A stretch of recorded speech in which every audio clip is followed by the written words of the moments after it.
All right. So, as I like to say with these things, as long as everything is working the way that it should be working, we are now live. So, hello and welcome to everyone who is watching the Written Melanin channel, wherever this day may have found you. I'm so glad that you are here.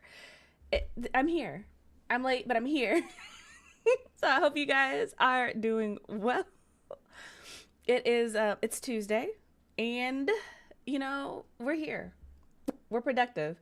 So, shout out to everyone who's already in the chat. Let me know how you guys are doing. And since I'm late, I'm going to give everybody else a chance to get in here as well.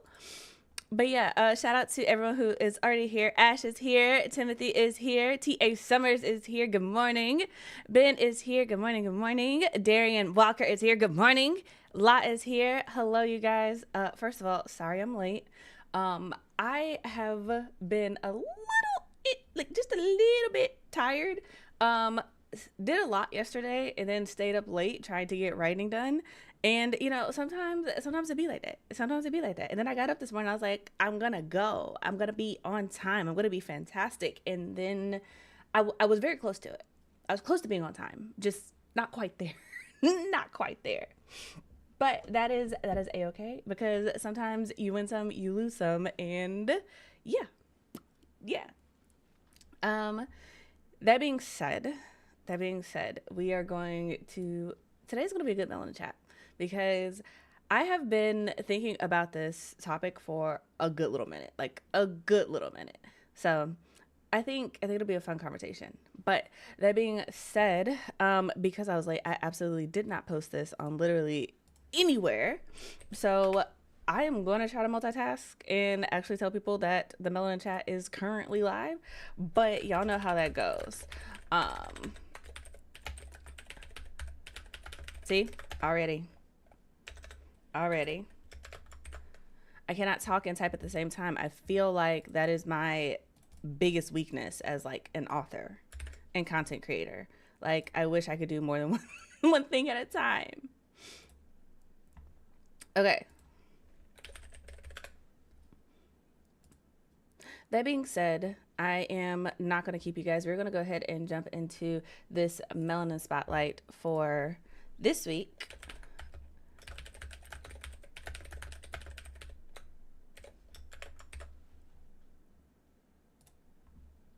Okay. I posted on Blue Sky and Threads, so I did my job. Okay, moving on to, for real, the Melanin Spotlight for this week.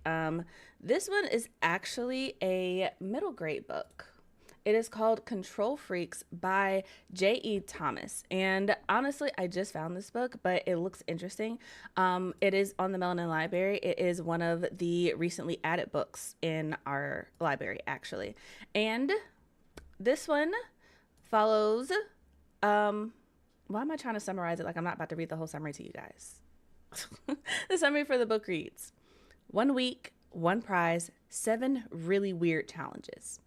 The kids at Benjamin Banneker College Prep are a little competitive. Okay, they're a lot competitive. The minute Principal Yi announces an epic competition for the Golden BB Trophy, 7th grader Frederick Douglass Zesmer knows he has to win. But it won't be easy. The competition doesn't just include science, technology, engineering, and math. It also has arts and sports. Not Doug's best subjects. Even worse, it's a team competition. Instead of being in a superstar group, Doug gets paired with 4 middle school misfits no one else wants. Worst of all, Doug's dad has a horrible backup plan. If Doug doesn't win, he has to forget about becoming the world's greatest inventor and spend the summer in sports camp with his scary stepbrother. With only a week to go, Doug launches a quest to turn his team of outcasts into winners, and maybe even friends. And something about this book just honestly sounds so cute and wholesome. And I feel like with so many of the books that have been coming out lately, this one just kind of hits that sweet spot of, oh, you have like a cute coming of age, like underdog misfits kind of story. Like, I feel like we have not been getting those lately.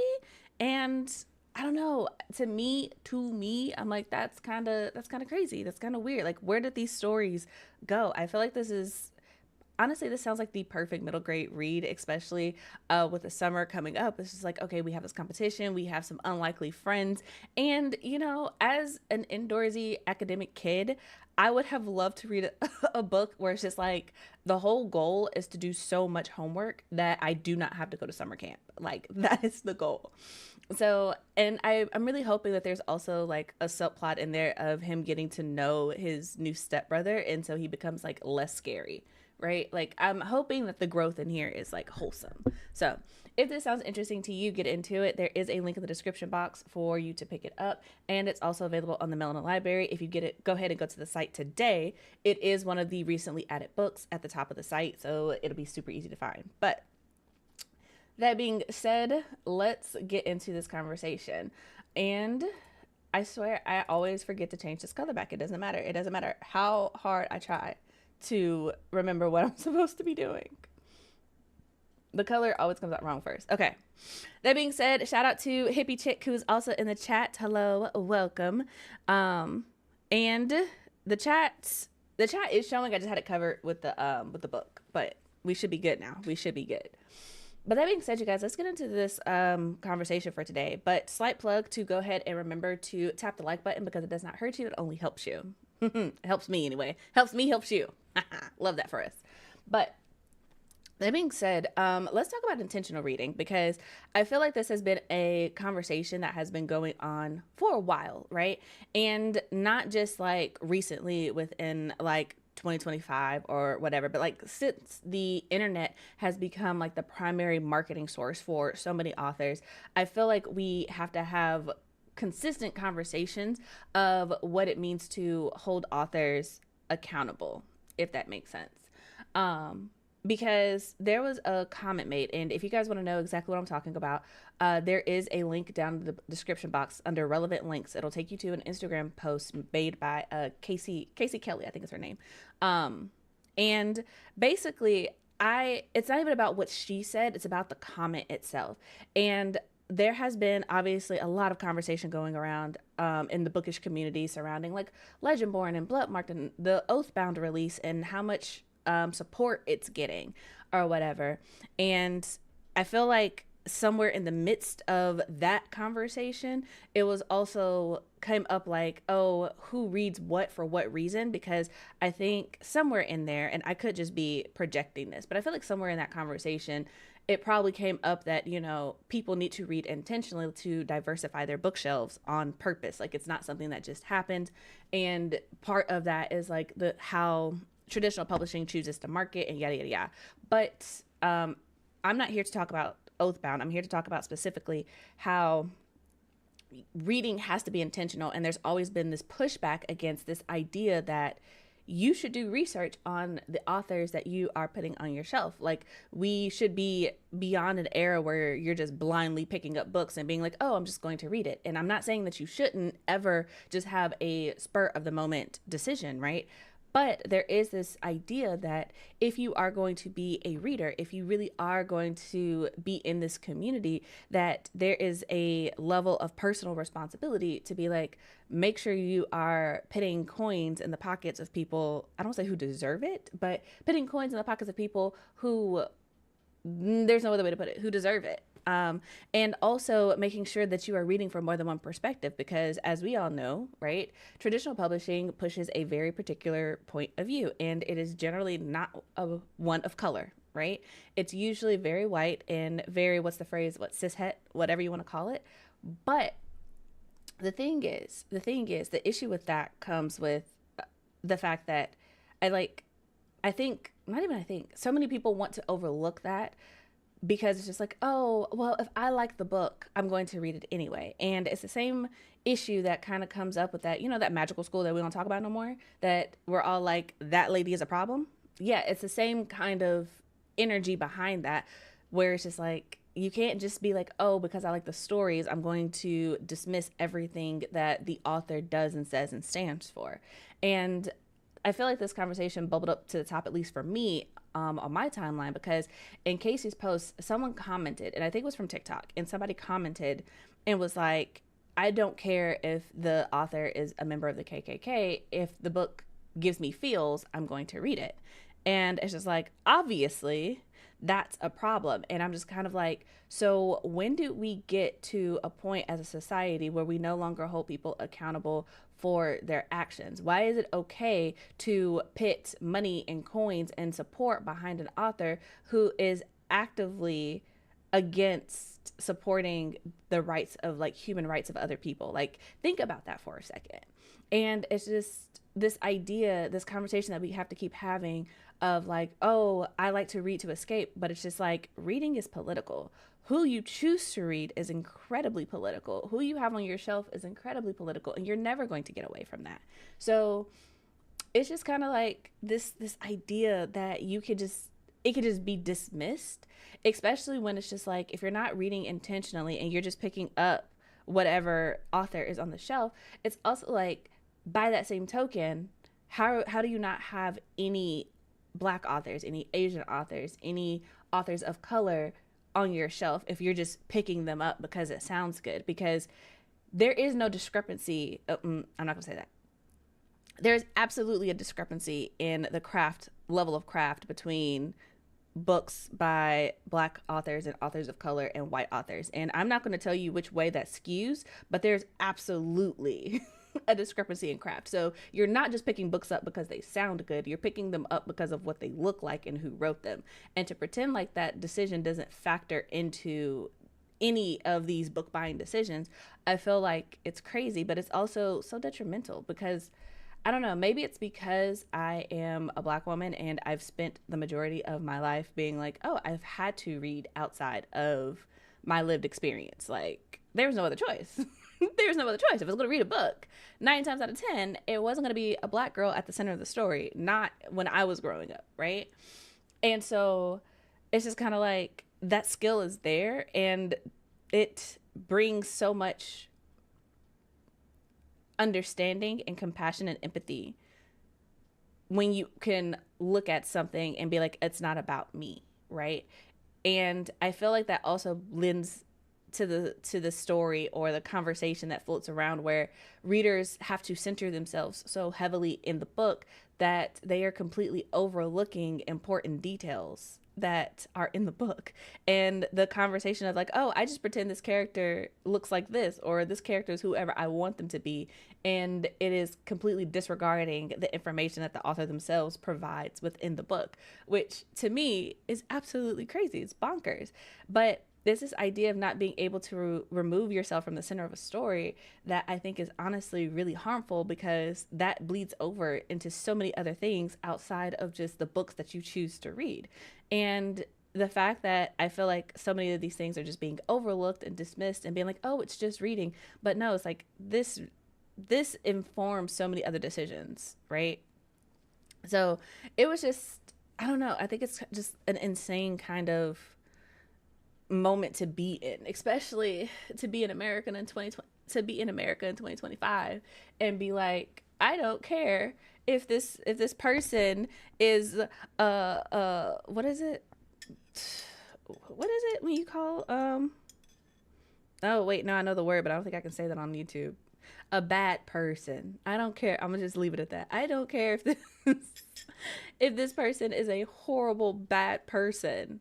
I'm still going to read them and support them and maintain their lifestyle, because the thing is, if you buy their book knowing who they are, babes, you're funding their lifestyle. You're buying their sheets and their bats and everything else. You are actively funding it. And if you don't see an issue with it, then doesn't that just make you a part of it? If you're not outside the box, you're in it, correct? Like, that's just kind of how that works. If you're not against it, you're for it.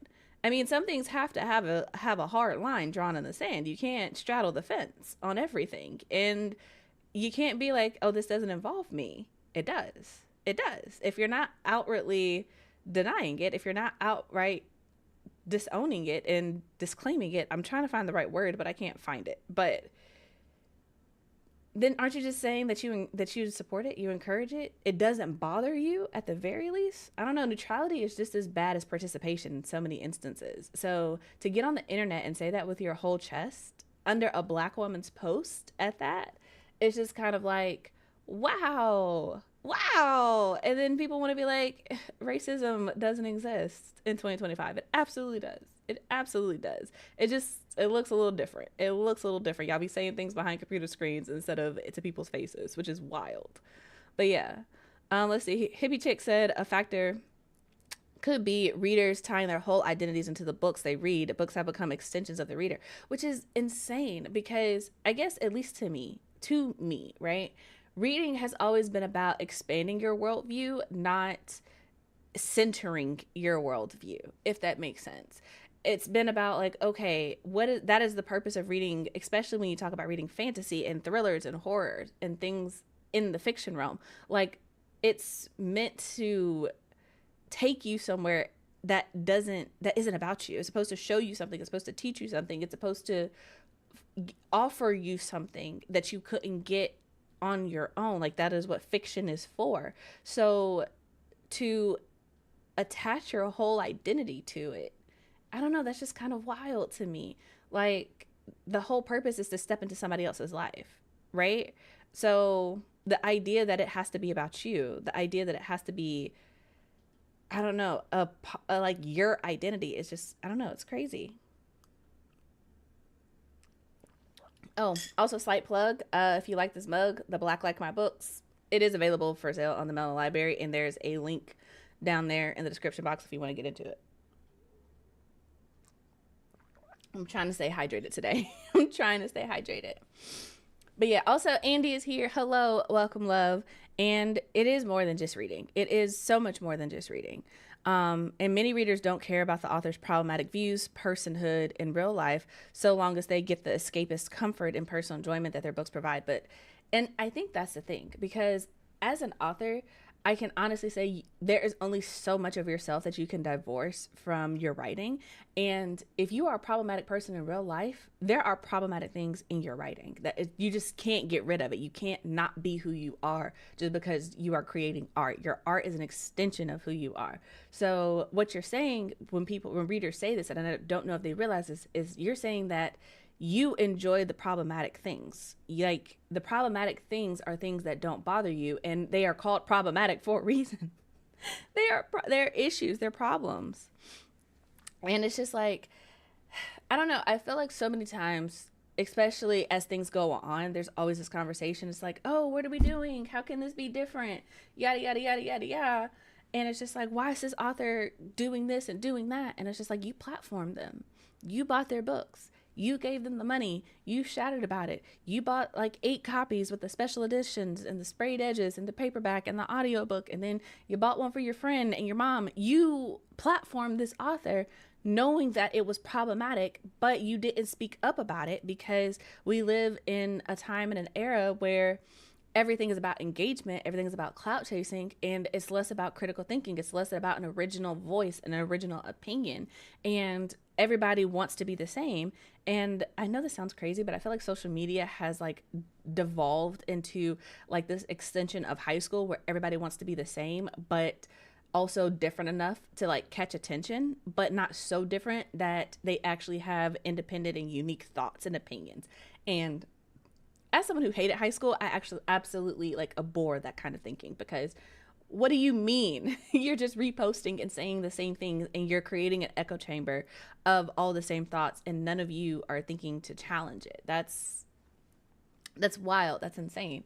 But it is one of those things where it's just like, when you do that, it creates a snowball effect. And it's like, you are actively lifting up this author. You are actively platforming them. You are actively giving them money. You are actively showing the people who make decisions that you will talk about them, and you will give them free promotion, and you will put them on this platform and this pedestal and this spotlight, regardless of what they do. So if it doesn't matter to you, the audience who is spending money, then why should it matter to them, the people who are profiting off of it? It has to be consistent. It has to be consistent across the board. And if you're not being intentional, if you don't care, if you're not speaking up, if you're not criticizing things, if you're not calling things out, it's not going to make sense. And I feel like, okay, I'm just low-key rambling at this point because like I'm having these thoughts in real time, but I feel like that connects also to something else that I want to talk about, which is like having safe spaces for Black authors. Because one thing that I feel like I've been noticing, like it's trending towards, especially more since 2020. Like the further we get away from that big push that happened in 2020 in publishing, where we had all these Black authors and stuff, I feel like we are getting to a point where Black readers are being more critical, but because we are such a subset of the reading community, right? Because because the support of most Black authors come from Black readers when they're successful, right? I think that kind of lends itself into, we don't want to talk poorly about these books, even if there are issues in them, even if it is problematic, because we don't want to be the problem. We don't want to be the issue. And there are so many obstacles in the way. And there are so many reasons. There's so many reasons why other people will not read Black authors, and that intentional reading falls apart. Like, it literally at any slight inconvenience.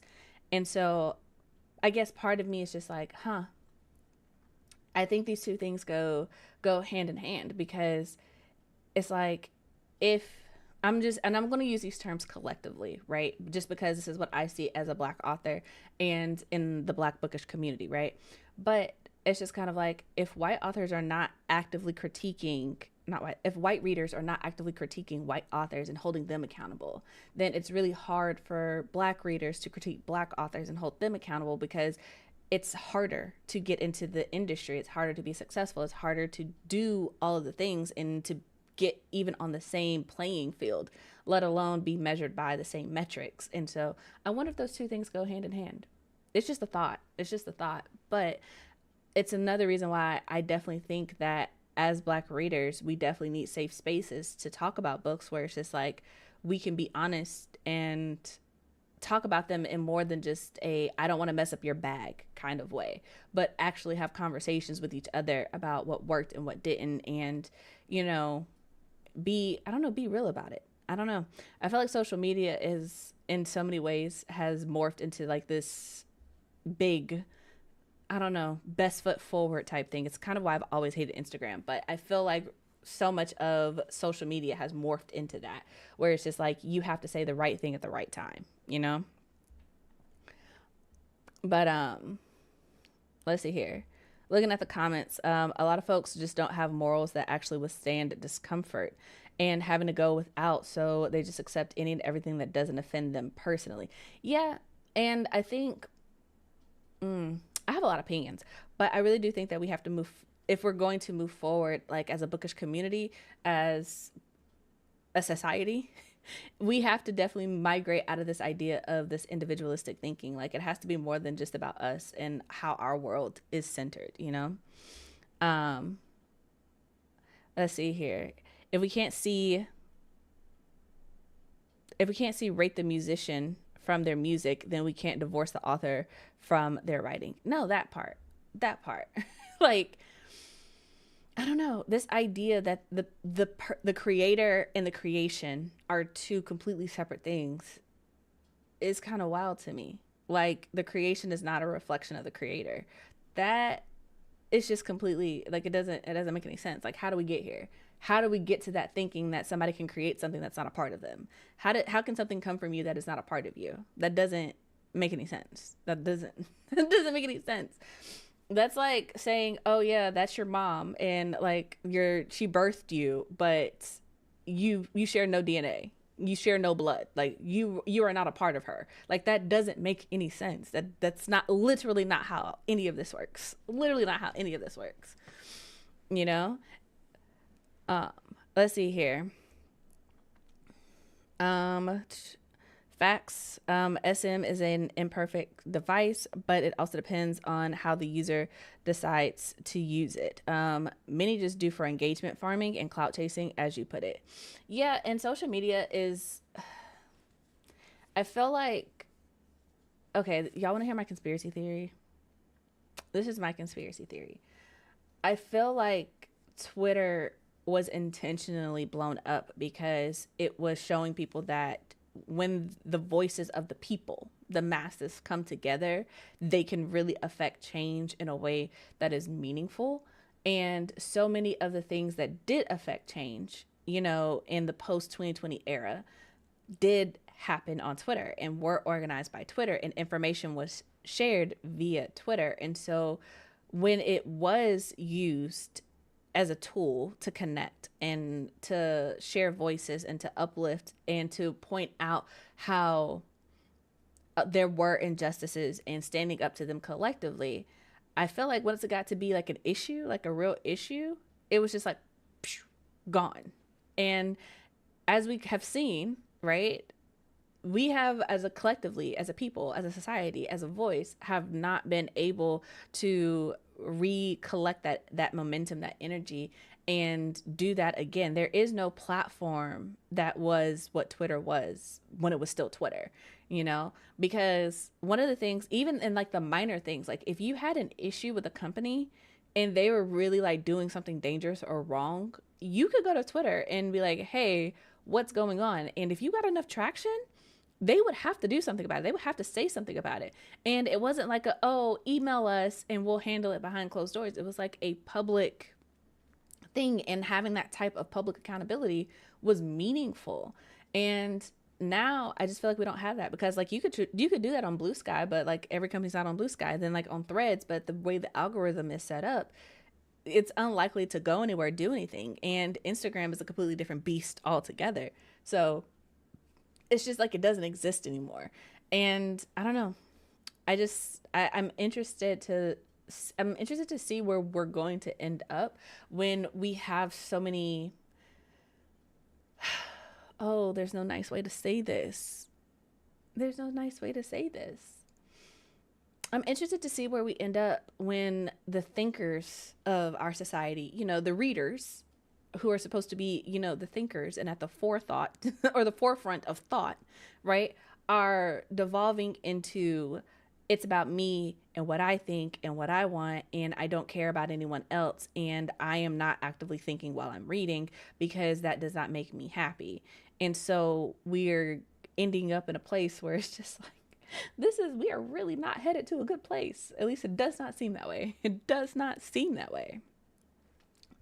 And I feel like that's also, but I also feel like it's a thing where it's just like they know this, and I use they like collectively, right? Because if you think about it, it's like intentional reading is getting harder to do, because there are so many places that are banning books and taking books off the shelves and forbidding books from being in schools. And there are so many obstacles and barriers going up between, reading and then reading with intention and then reading outside of your world point view. And it's just kind of like, I don't know. I just feel like if someone's trying to keep you from doing something that is not a bad thing, there's a reason for it. There is a reason for it.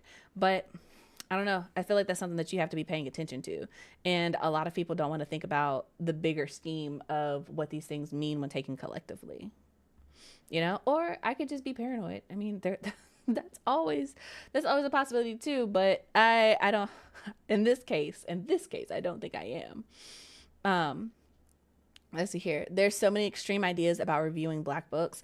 It's either be too lenient with reviews or folks holding Black books to a harsher standard.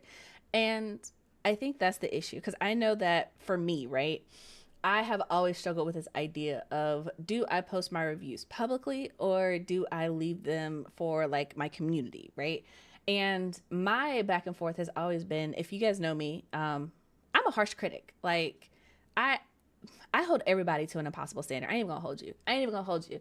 Not just books by Black authors, but like literally every book. I'm like, the standards are rigorous. Okay. It's an AP level course. Okay. And I know this, but because I only read books by Black authors, I never want to be like, oh, every book by a Black author that you read, you got issue with. And it's like, no, it's not because they're a Black author. It's because I think this book could have been strengthened here. I think this did well or this didn't. But because I know that the internet lacks nuance in so many places, especially when it's important, especially when it could be framed as, infighting, essentially. I'm just kind of like, I don't want to be that person. right? Because I really am about uplifting Black authors. I do believe that more people should be intentional about reading them, intentional about putting their books on their shelves, intentional about telling people about them, intentional about supporting them. I think that the community collectively should allow Black authors to reach the levels of success that their white counterparts so easily do sometimes, right? And I think they should get paid for it. I think they should have the coins. But regardless of what I think, it does lend me to this idea of, okay, how do I balance these two things? And so for me personally, I've just decided that my reviews are going to be for my community, for the people who come into the community understanding like, this is who I am, this is what I do. And not only are they here, but they're supporting it, right? I create content for them first. And then everybody else is just like, okay, this is this is who I am, but in a way that the internet at large can understand the nuance. So I guess slight plug, if you want to see my reviews and my honest opinions about some of these books, sign up for the Patreon, join the channel. We do have the DNF book club coming up, so we are going to be having some serious conversations about what we read. It's not going to be just fluff, and that is the intention, and that is also why collectively we decided to put the DNF book club as part of the Patreon versus like a public community, because we want people who are about what we're about, who are about getting the book, reading the book, coming to the discussions and having honest, real talk about these books and what we think about them, and not just, and doing it in such a way that it's a safe space for everyone involved, and not just oh, we have to be really careful about what we say because the internet will take an itty bitty clip and take it out of context, right? So that being said, I highly recommend that if you are into that, join the Patreon, just support the community. You'll be supporting the channel and the Melanin Library at the same time. So really it's a win-win all the way around. $5 gets you in, $10 gets you into the book club. And yeah, that's my rant on that. But yeah, but I do wish that we had a way that we could really, I don't know. I think I want it both ways. It's not that I want Black authors to be able to quote unquote be mediocre, right? It's that I want all authors to be held to the standard of, we need to be better. We need to be good. We need to be telling great stories and not just okay stories, especially with the price that books cost. Yeah, I don't want to pay $20 for a book with no plot and a crappy ending and bad messaging. Like that's not on the bucket list at this point, you know? And I feel like because the books that we put out are the books that another generation are going to read, and that's going to be what spurs them on. Like, I want to give them good things that are going to motivate them. It's like, I want to go beyond what we currently have, right? That's my thought process. That's my thought process. Because regardless of what we think about that magical school, a lot of us read it and it inspired a lot of us to write our own stories and to do it in our own way and to do it better. And I think that is meaningful in a lot of ways. And so I personally, as an adult, as someone who writes stories, I want to make sure that the stories that are coming out now are stories that are going to inspire the next generation to write their own stories, but better and in their own ways, you know? Like, let's keep this momentum going. That's how my brain thinks anyway. Listen here. It doesn't help when people have valid criticism beyond grammar and authors, and stans dismiss valid criticism. I think stan culture is really dangerous. Like, I think, here's the thing. I think you can love a book, but also respect the fact that everybody doesn't. There are definitely books that I love, that I enjoy, that are on my shelf, and I have heard valid criticism of it, and I'm just like, you know what? I can't say nothing because yeah, it was in there, but everything doesn't have to be a deal breaker for everybody. Because I'm thinking about, Dread Nation, and there are definitely some problematic colorist messaging in the book, especially in the second one.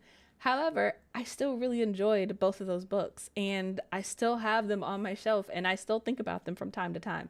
But I can also say that while I love the books, they're not perfect. They're not perfect.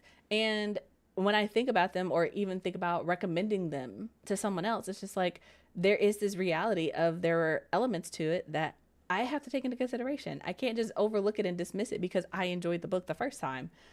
You know?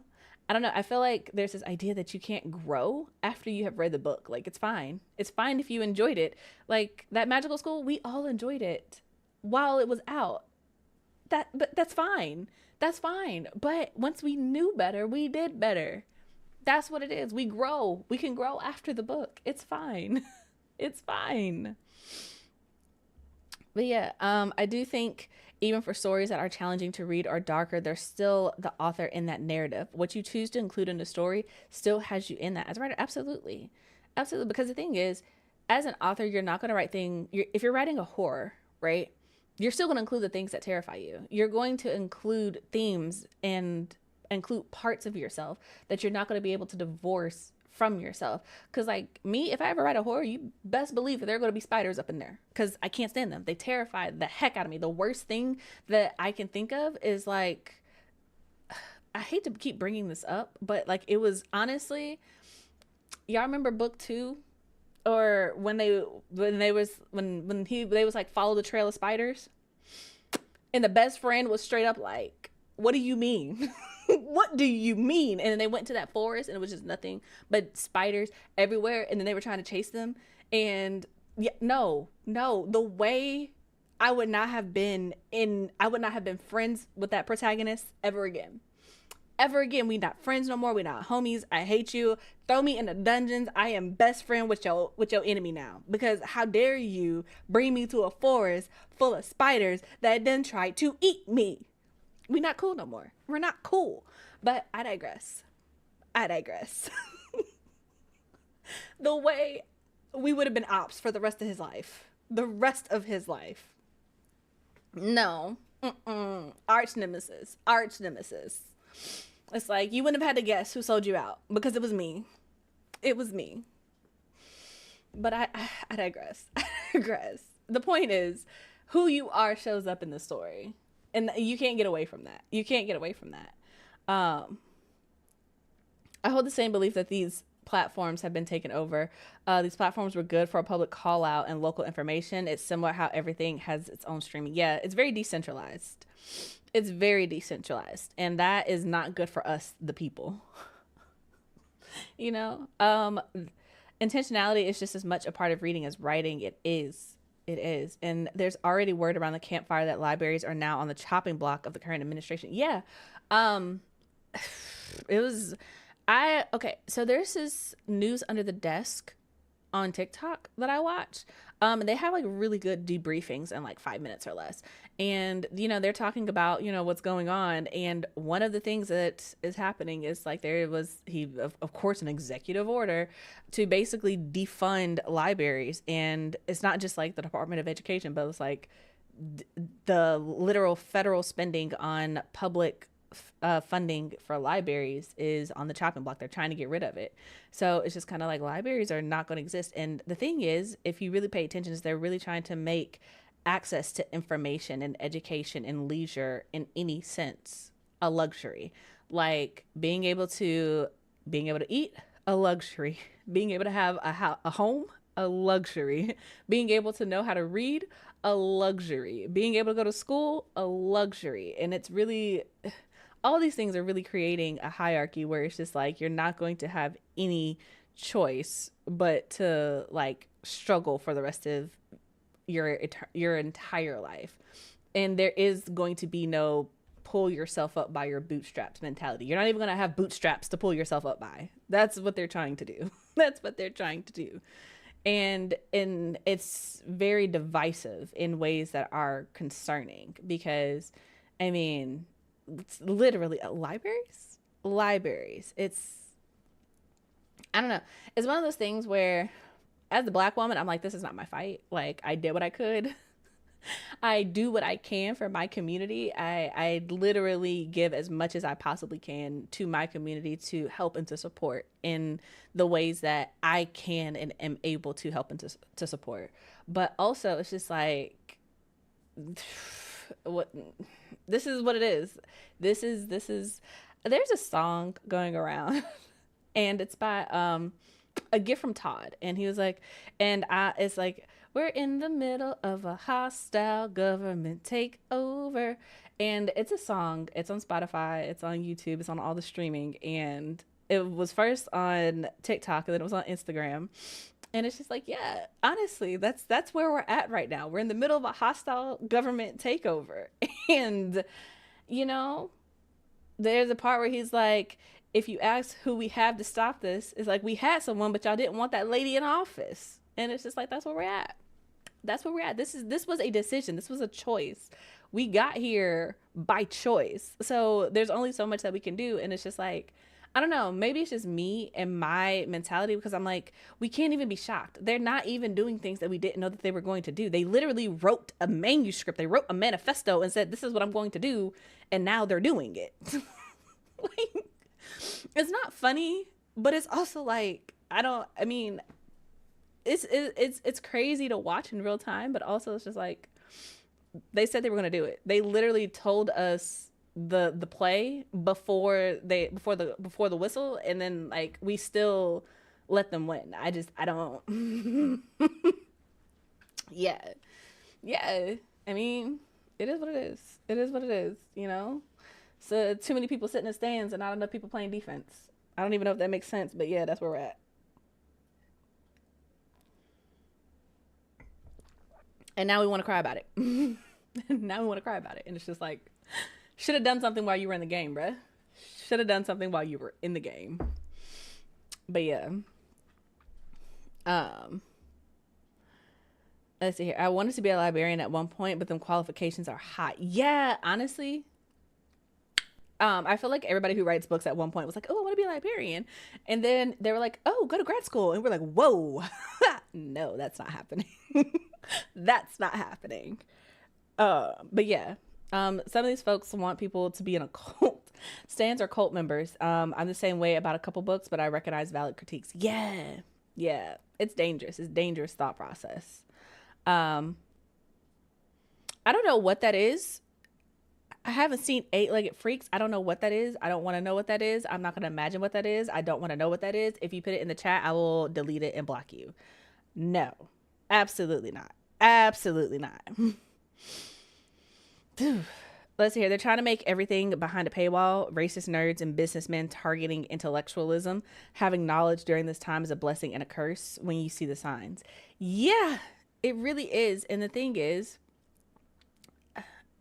there's been this trend of putting things behind a paywall for a very long time.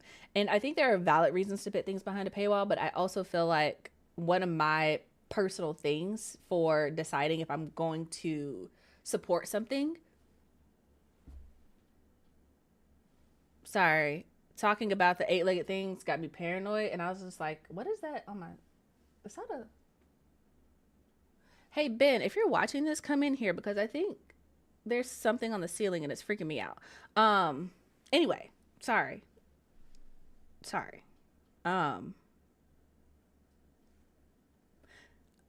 Distracted. There has been this trend of putting things behind a paywall. And for me personally, I have always been like, if you're willing to give it away for free to a certain extent, right? Because it's just like, my thing is like the value of what you're giving away. What is that? Where? Right there. Chelsea, I ain't even up here. It's right there. You don't see it? You talking about right here? No, back. Well, back right there. You don't see it? No. There's nothing up here. I don't see nothing but the ceiling, Chelsea. Okay, maybe I'm tripping. Yeah, I think you're just being paranoid. Okay. Well, sorry. A look into my daily life. There are a lot of spiders out here, you guys. So it's very real. It's very possible that could have been one. But I guess it's not moving. Anyway, sorry for that interruption, that brief interruption. What was I saying? Paywall. The thing is, I feel like if you have genuine value to give, you can actually talk about something to a very high degree for free and still be able to be like, there's more behind, there's more that I can offer you. And to me, that is whether or not something should be behind a paywall or not, because I don't know. And maybe this is just like me and the way that I think, but I'm like, if I couldn't do this, right? If I couldn't do the Melanin Chat, there's absolutely no way that I would try to sell you guys on an after chat. Like, that makes no sense. That makes no sense. If I can't talk to you for an hour without you having to do something, why would I then try to convince you that you should pay to talk to me after that? That doesn't make any sense. That doesn't make any sense. And I feel like there are so many people who are like, hey, sign up for my community and then you'll know what we talk about. It's like, tell me beforehand. Tell me what I'm buying. Like, nobody buys a pair of pants not knowing if they're denim or sweats or anything else. Like, you have to give some information up front. You have to give some information up front.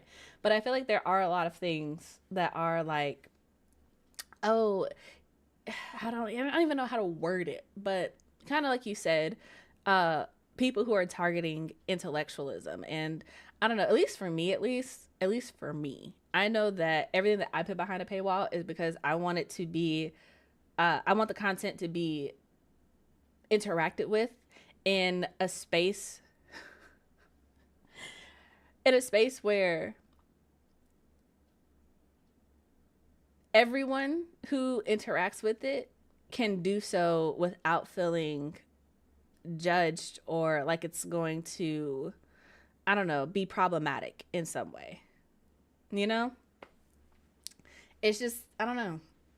I don't know. Like I said, I believe in safe spaces. I believe in safe spaces. And the internet ultimately is not a safe space for everyone. Honestly. Let's see here. I'll fight anyone to protect libraries. Reading has been such a big part of my life, same as libraries. Yeah, I mean, there are definitely things, and I think honestly we are trending towards a community, a society where a lot of us are going to have to step up, and a lot of us are going to have to fill in these spaces and voids that are being taken away from us. And I think it's going to be really, really important in order for us to make it through this time that is coming.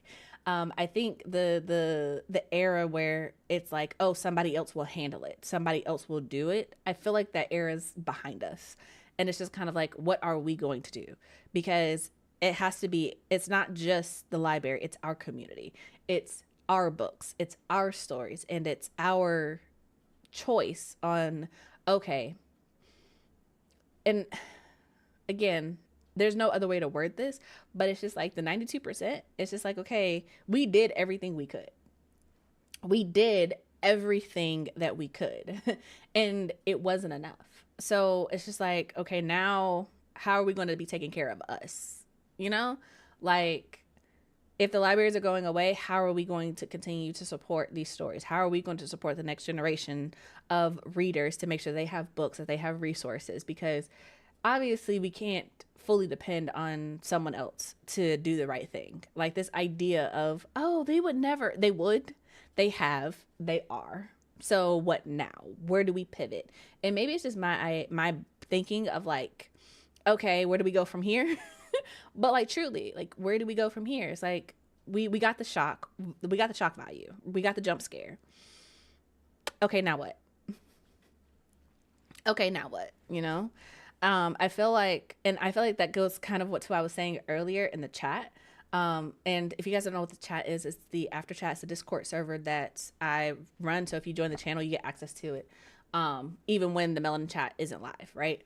But it's one of the things that I was saying where it's just like, when we were talking about Oathbound and the release and the midnight releases, we also talked about this in the last Melanin Chat if y'all want to check out that video. But I feel like there's so many people specifically who are like, I'm going to wait for somebody else to organize it, and then I'm just going to show up, maybe.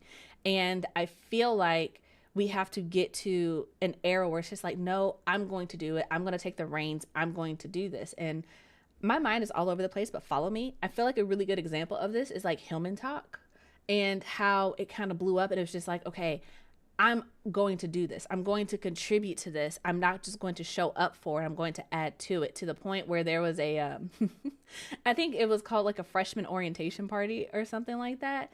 And it was an actual party in Atlanta that one of the, I don't know if y'all know her, but she, like, her name is Jasmine, and she got like crystals, and she's always like giving out like advice, and she's always sipping on something or whatever. Like, I love watching her content, but she actually organized a legit party with like vendors and DJs and food trucks and everything else, and like hundreds of people showed up to it. And it's just like, I feel like we have to get to the point where more of us have that energy where it's just like, nah, I'm going to organize it, I'm going to do it for the community, you know. And but it's also like, what is that book called? So I forgot. It's like, but this idea that somebody has to bring the potato salad, right? So it's just like, we need leaders and we need people who are going to organize things, but nothing is done in isolation. It can't just be one person. And I think there has to be more of us willing to actually show up and do the work, you know? Because I also think about the anthology a lot. And I'm just kind of like, yeah, I had the idea for the anthology. I've had it for years, but it didn't actually come to fruition until I had people around me who were willing to help me do the work, who are willing to step into that role of like, okay, we are also going to share the responsibility for this. And I think when it comes to books, when it comes to writing, when it comes to literally anything involving a community space going forward, it's going to take that kind of energy. Like, we collectively are going to do this for us, and the payoff will be in the future. We don't know what it is. We don't know what it's going to be. And it might just be something for the community, because it's like that Hillman Talk party. It's just like, I don't know if there is any tangible benefit for anyone who went, but it's a thing that happened. It's a collective memory. It's a collective thing that kind of shows us that it can be done, and we did do it, and more things like this can be done. I don't know. I'm gonna get off my soapbox. But it's definitely something that I personally think about, especially when I'm like, oh, there are things that I would love to do for the community. There are things that I would love to organize. There are things that I would love to do beyond just doing another anthology. There's so many things that I would love to do, but it requires support. It requires people not only showing up, but people willing to help. And I don't know. I'm just interested to see if we are going to move into that era collectively as a society, or if we are going to continue to be in a space where it's just like, yeah, it's just going to fall apart. We're just going to collectively stand together as we watch Rome fall, you know? But yeah. Let's hear your parents didn't traumatize you with horror movies like that. No, I wasn't allowed to watch horror, so I'm grateful for that, actually. Let's see here. People will have to be leaders in real life versus online. Also have to know that everything won't yield a profit. Ooh, that part. Jasmine Garden. Yeah, that's her name. And also Deja is here. Hello. Just stopping by to say hi and like the live. I'll have to catch the replay. Sounds good. Sounds great. But that being said, it is now 12 o'clock, which means we are moving over to the after chat. So if you guys would like to join the chat after the chat, it is the unfiltered discussion following this. And I can tell you right now, we are definitely going to be continuing this conversation of leaders in real life versus online, plus a couple of other things that are coming up. But if you'd like to join, $5 gets you in, $10 gets you into the DNF book club. You can do that by joining the channel. Just click that little join button down below, or you can sign up for the Patreon at patreon.com/written in melanin. They get you into the exact same place. You get the exact same content. It's just if you want to join the YouTube, or if you want to join the Patreon, exact same content, exact same Discord server. So yeah, do what makes you feel good. But that being said, thank you guys so much for being here. Thank you for joining me for the Melanin Chat. I will be back next week doing writing sprints, and then the week after that with another Melanin Chat. So hope you guys have an amazing, fantastic Tuesday. I'm probably forgetting something that Ben's going to tell me about later. Oh, I guess I could tell you guys this. Is this coming up? Yeah. I think there's going to be another Melanin Chat before then, but as a reminder, if you guys are in the greater Charlotte area, I am going to be doing a book signing in like 2 weeks on April 5th. So if you guys are interested in that, I'll remind me to tell you more about it in the next Melanin Chat. But if you're in the area, hopefully you can save some time on the 5th to come out and I can see you, sign some books, yada, yada, yada. But that being said, thank you guys so much for being here. And until next time, I hope your days are lovely and your books are interesting. Bye, you guys.